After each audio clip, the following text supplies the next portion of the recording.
This video is about division with imaginary numbers. We've already performed other operations, but this time we're going to see how division comes into play. And just like with the other operations, you want to make sure that you take the negative out of the radical as an I first before you do anything else. So if you look at this first example, we have a square root of negative 400 divided by a square root of negative 25. We're going to take the i's out.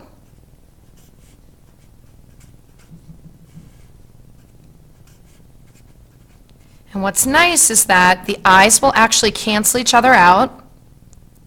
400 divided by 25 is actually 16. Because there are square roots, it's going to stay underneath the square root. And then 16, when you take the square root of that, it's going to leave you with a 4 as your final answer. Okay, so let's make a note. You always want to pull out I first, divide, and then simplify. Okay, that's something that we talked about when we did radicals a few weeks ago. You always want to perform the operation first in hopes that what's left is something really easy to simplify. Okay, example number 2. Let's do negative rad 48 divided by 4 rad negative 3. Okay, just as in the first example, you're going to take the negative out as an I.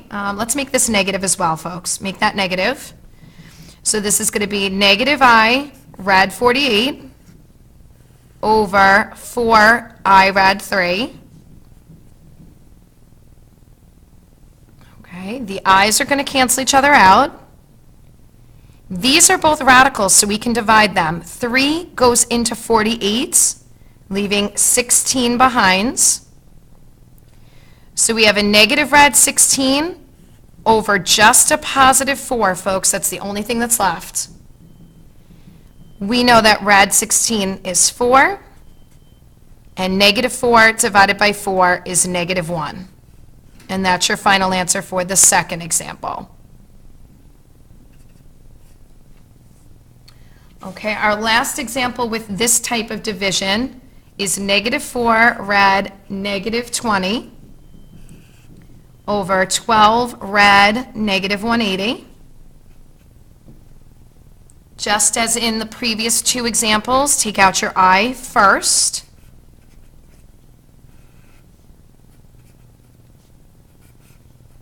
Okay, you could end up with a radical in one of these examples that doesn't have a negative underneath, so the i's wouldn't cancel.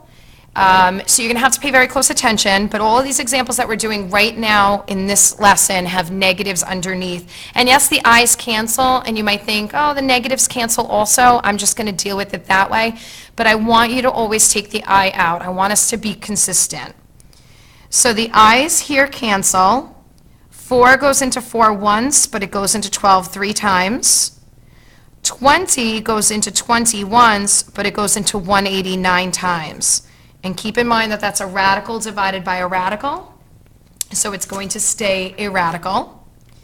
All that's left, folks, is a 1 times a 1 on the top with a negative, so negative 1. And 3 times rad 9, well, rad 9 is 3, and 3 times 3 is 9. So that's your final answer for the third example. Okay, so this is division with radicals. There is another type of division that involves complex numbers, and I'm going to change this sheet out. If the sub wants to pause this at this point so you guys can copy notes, that can be done. And I'm going to get the second sheet going. Okay, so an example of division with complex numbers actually looks not so much like division, but more just like a fraction. Okay, this is actually division of 8 plus I by 2 minus I. Now, one of the things that we learned a few chapters ago is that you can't have a radical in the denominator. Well, you also can't have an I in the denominator. And just like we rationalize the denominator with regular radicals, We need to get the I out of the denominator here, and we're going to do that by multiplying by the conjugate. So we're going to multiply top and bottom by 2 plus I. Okay, once again, it's got to be the conjugate of the denominator. And just like before, we're going to do a full double distribution on the top. So 8 times 2 is 16. 8 times I is 8I. I times 2 is 2I. And I times I is I squared. We'll simplify that in a minute. On the bottom, because they are conjugates, we can just do the F and L trick. So 2 times 2 is 4. A negative times a positive is a negative. And I times I is I squared. Now, hopefully at this point you guys are seeing that there are I squareds in your expression, and hopefully you're recalling that I squared is equal to negative 1. So this becomes a negative 1, and so does this, but there's a minus sign in front. So you can think of this as a double negative and just make this whole thing 4 plus 1. So now what happens is we have like terms to combine on the top. We have 16 and negative 1, which is 15. And we have 8I plus 2I, which is 10I. On the bottom, we have 4 plus 1, which is 5. And once again, if you guys remember from a few chapters so far this year, you have to have a number that divides into 1, 2, 3 different numbers. They're all divisible by 5. 15 divided by 5 is 3. 10 divided by 5 is 2. Don't forget the I. And then 5 divided by 5 would be over 1. But we know that we don't need that, and this could be considered our final answer.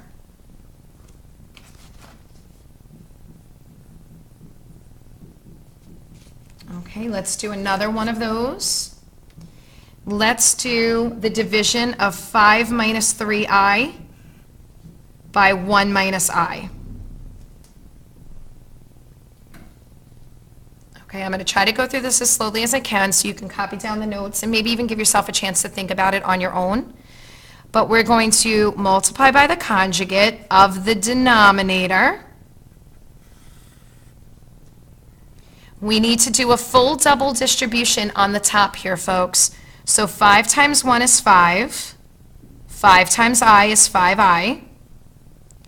Negative 3 times 1 is negative 3I.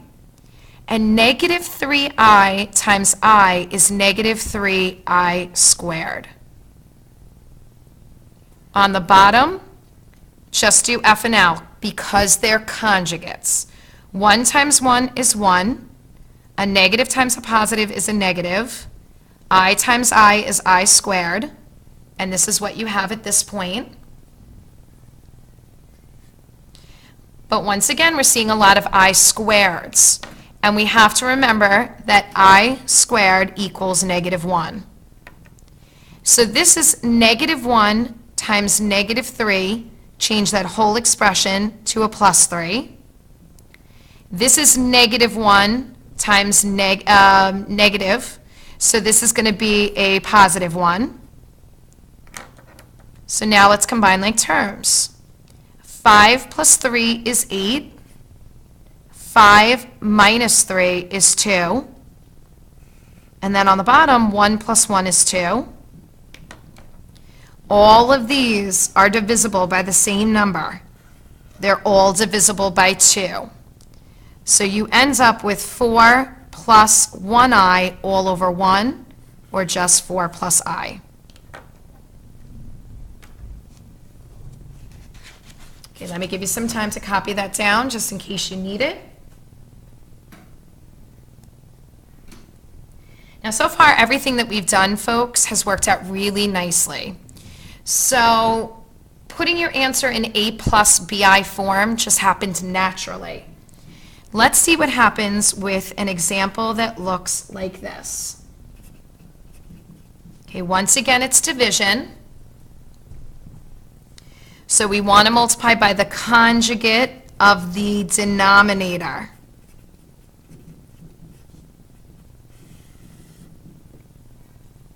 So let's FOIL or double distribute the top. 4 times 2 is 8. 4 times 3i is 12i. Positive I times 2 is 2i. And positive I times 3i is 3i squared. Then on the bottom, you get to do F and L. 2 times 2 is 4. A negative times a positive is a negative. 3i times 3i, folks, is 9i squared. And this is what you end up with. Every time we see an I squared, it's a negative 1. So 3I squared becomes negative 3. And negative 9 times negative 1 becomes a positive 9. Now let's combine like terms. 8 minus 3 is 5. 12i plus 2i is 14i. And 4 plus 9 is 13. But if you notice, this does not divide nicely like the last few examples. There is no number that divides evenly into the 5, the 14, and the 13. So unfortunately, we cannot reduce it any further, but it's also not in A plus BI form. What you're going to have to do is you're going to have to split this up. So your A is 5 over 13, then we bring down the plus, and your B is 14 over 13i, and that's your answer. Okay, you're going to get really used to A plus BI form, I promise you.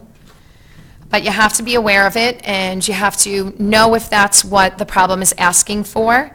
I would hate for you to lose points on a test or a quiz because you forgot that one little thing. Okay, I need another example, so if the sub wants to pause the video at this point so that people can copy notes, that would be great. Otherwise, I'm going to keep going on a new sheet. Okay, I think we have time for one last example on this video. So we're going to do 12 plus 3i divided by 2i. So now this one's a little different because we do not have a binomial in the denominator. There's just this 2i. We need to get rid of the I in the denominator. Multiplying by a conjugate is not necessary. So we don't have to multiply it by a negative 2i if we don't want to, but we do need to get rid of the I. So I'm just going to multiply top and bottom by I.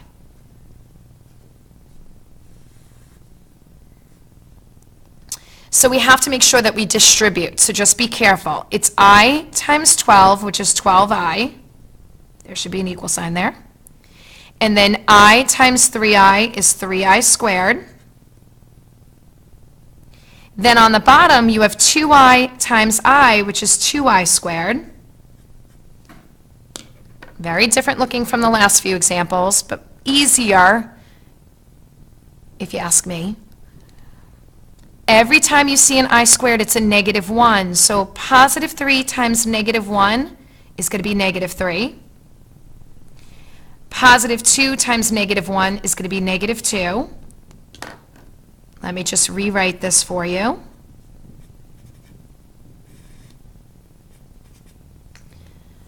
Okay, now this is not in a format that we should be happy about. It's not an A plus BI form. There's no number that divides evenly into all three terms. But we do have to flip things around, and some of us might prefer to get rid of the negative that's there in the denominator. So I'm going to do two things. First, I'm going to split it up, and I'm going to see if anything's reducible. And then if I need to put it in A plus BI form at that point, I will.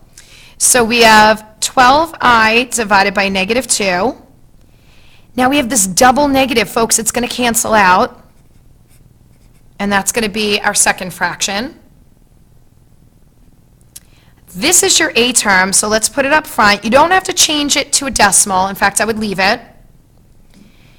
2 goes into 12, but so does the negative. So 12 divided by negative 2 is going to be negative 6, and then there's that I. So this is A plus BI form. Don't forget, it doesn't have to be a plus. okay? What it really means is that your B is a -6, and that's your final answer for the last example. Okay, so I'm hoping that everything in this video is something that you understand. It's a pretty easy concept. I'm going to put this video on my website, and I'm going to have the sub hand out a sheet to you right now that has a QR code that links you directly to my website where this video will be posted, just in case you need to try it again. And then I'm going to have the sub hand out your homework worksheet, which models exactly what we've just done. You can start that now, and that is due the next time I see you. I hope that this video was clear and that you understood everything that I did. Try watching the video again if you're having any struggles with the homework, and I will see you at the next class. Thanks.